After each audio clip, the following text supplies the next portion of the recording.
총선을 한 달 앞두고 국민의힘 한동훈 비대위원장은 입장문을 내고 민주당의 입법 폭주를 저지하게 해달라고 호소했습니다. 특히 민주당이 진보당, 조국혁신당과 손을 잡는다며 비판의 목소리를 높였습니다. 들어보시죠. 이재명 대표와 민주당은 종북 숙주를 자처하면서 통진당의 맥을 잇고 있는 진보당에도 의석을 내어주고 한 총련 또 괴담 선동 세력에게까지 제도권을 향하는 꽃길을 깔아주고 있습니다. 민주당과 연대를 말한 조국혁신당은 1심 징역 3년을 선고받은 황운하 의원까지 합세했고 범죄 혐의자에게 불체포 특권을 무기로 한 국회를 은신처로 활용하려는 데에 민주당이 조력자로 나서는 것이나 다름없습니다. 한동훈 위원장은 오늘은 경기도 고양시를 방문합니다. 서울 인접 지역의 서울 편입 이슈를 띄울 것으로 보입니다. 국민의힘은 경기도 지역 가운데 서울로 편입을 원하는 지역은 서울로, 분도를 원하는 지역은 경기 북부 특별자치도로 별도의 행정구역을 만든다는 구상인데요. 한 위원장의 지난 발언을 들어보시죠. 경기도는 너무 넓어서 각 지역마다 원하시는 게 다를 수밖에 없습니다. 이곳 김포 시민이 원하는 바가 다를 것이고 동두천 의정부 시민이 원하는 바가 다르실 겁니다. 저희는 둘 다 적극적으로 추진하겠습니다. 그래야만 성공할 수 있고 그래야만 현실화될 수 있기 때문입니다. 그래야 여기 김포 시민이 원하시는 대로 김포가 서울이 될 수 있습니다.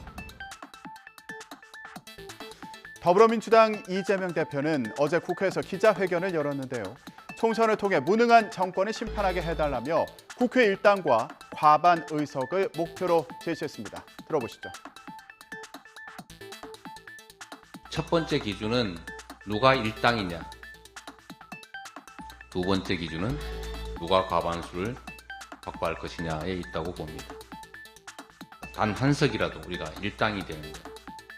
그리고 더 큰 목표라면 151석으로 국정의 퇴행을 막아내고 그나마 국회에서만이라도 희망을, 미래를 말할 수 있게 만드는 것입니다.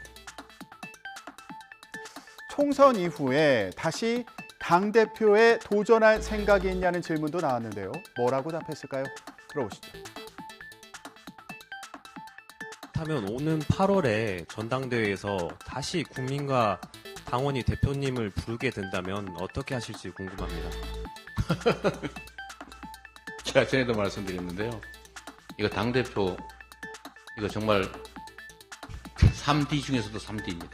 또 한 가지 이 공천이라고 하는 걸 이번에 처음 해봤는데 이거 한두 번 더 했다가는 주변 사람 다 잃게 생겼습니다. 너무 힘들고 너무 고통스러운 과정들이어서 누가 억지로 시켜도 다시 하고 싶지 않습니다. 이런 가운데 새로운 미래 이낙연 공동대표는 광주 광산을 출마를 선언했습니다.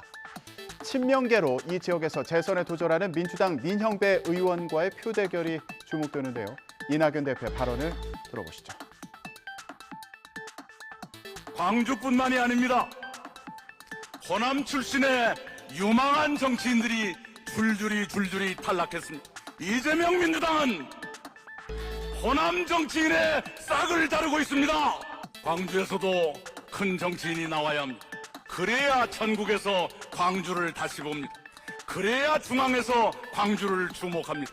제가 광주를 주목받게 만들겠습니다. 개혁신당의 이준석 대표는 출사표를 던진 화성 지역을 찾았습니다. 화성을 해 민주당은 공영훈 전 현대차 사장을 전략 공천했고요. 국민의힘은 한정민 전 삼성전자 연구원을 투입했는데요. 이준석 대표의 말을 들어보시죠. 마지못해서 1번을 찍고 마지못해서 2번을 찍고 그래서 0.7% 차이로 갈리고 그래서 대한민국이 불행하다 동의하십니까? 앞으로 다시는 투표용지에 이렇게 선택하기 어려운 두 개가 올라가는 상황이 생기면 안 된다.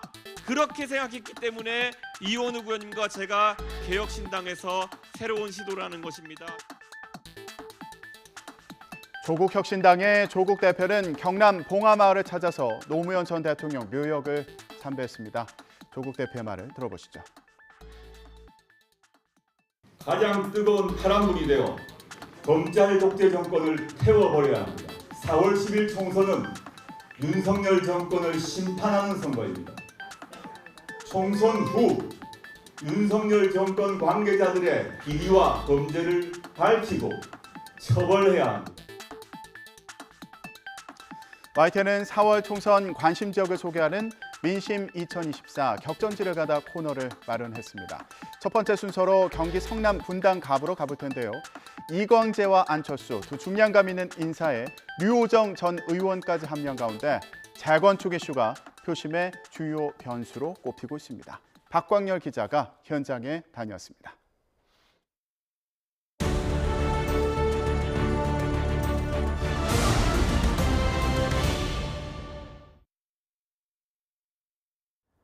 제가 있는 이곳 경기 성남 분당 갑입니다. 화면 오른쪽으로 보이는 아파트는 1기 신도시 분당, 그리고 길 하나만 건너면 2기 신도시 판교가 시작됩니다. 그만큼 현안도 많고 성남 시민보단 분당과 판교 주민 정체성이 상대적으로 더 짙다고 평가되기도 합니다.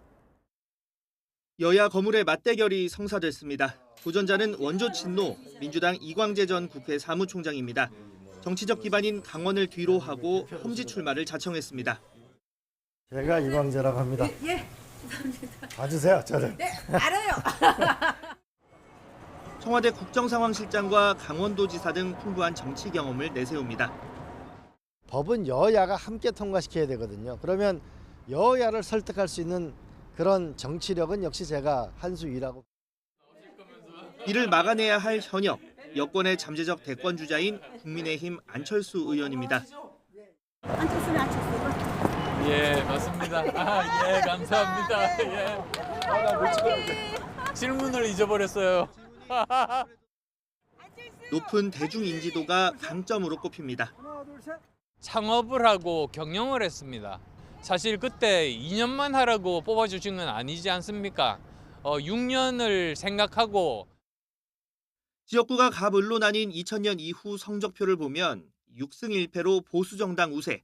그러다 2016년 총선에서 민주당 깃발이 처음 꽂히고 지난 총선 땐 1%포인트 차이도 나지 않는 초접전이었습니다. 하지만 2022년 보궐선거에서 안철수 후보가 모든 동을 싹쓸이하며 25%포인트 넘는 격차로 승리해 보수 강세 지역임을 재확인했습니다. 선거 최대 이슈는 단연 재건축 문제입니다. 이 평범한 논밭에서 1989년 1기 신도시 지정과 개발, 이후 천당 아래 분당이란 별칭도 생겼지만 수십 년 세월이 흐르며 상황이 많이 달라졌습니다.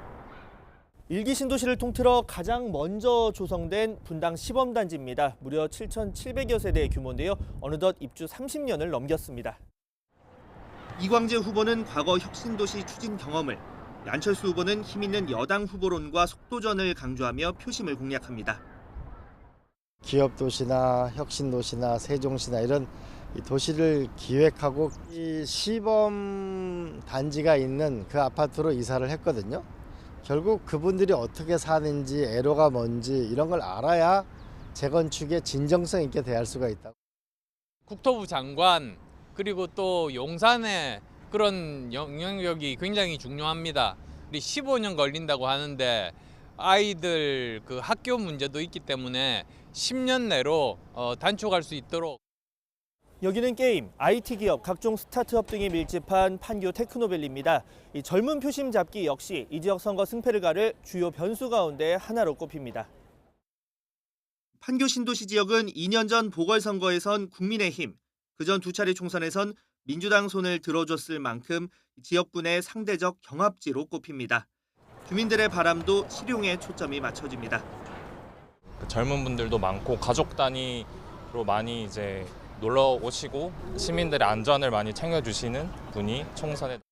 맞벌이 하는 부모님들도 많기 때문에 어린이집 같은 경우에 부담 없이 맘 편히 맡길 수 있는. 안철수 후보는 IT 전문가, 창업가 등 경력을 부각하며 판교를 한국의 실리콘밸리로 육성하겠다는 공약으로, 이광재 후보는 지역 내에서 일과 거주를 동시에 해결할 수 있는 직주 근접 인프라 확충을 내세워 표심을 파고듭니다. 교육기관과 연구기관이 우리가 부족하다는 그런 결론에 도달했습니다. 판교에도 영재구를 유치할 수 있도록 과학기술부와 긍정적으로 지금 일을 하고 있는 중입니다.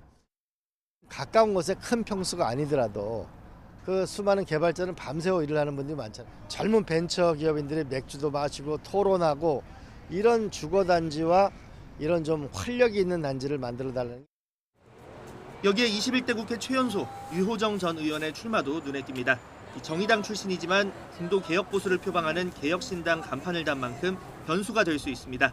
성남에서 떼어내 분당시를 만들고 분당시에 판교구를 신설하자는 공약을 앞세워 그 길을 호소합니다. 골목골목 잘 알고 사랑할 수 있는 도시에서 출마하는 게 저는 지역 유권자분들께도 예의라고 생각을 했습니다. 제3지대를 튼튼하게 만들어줄 새로운 선택을 할 수 있는 시민들이 분당에 계시다고 생각합니다. 보수 강세 굳히기이냐 4년 만에 재탈환이냐 수도권 교두보 마련에 중요한 분당갑 빅매치에 관심이 집중되고 있습니다. YTN 박광열입니다.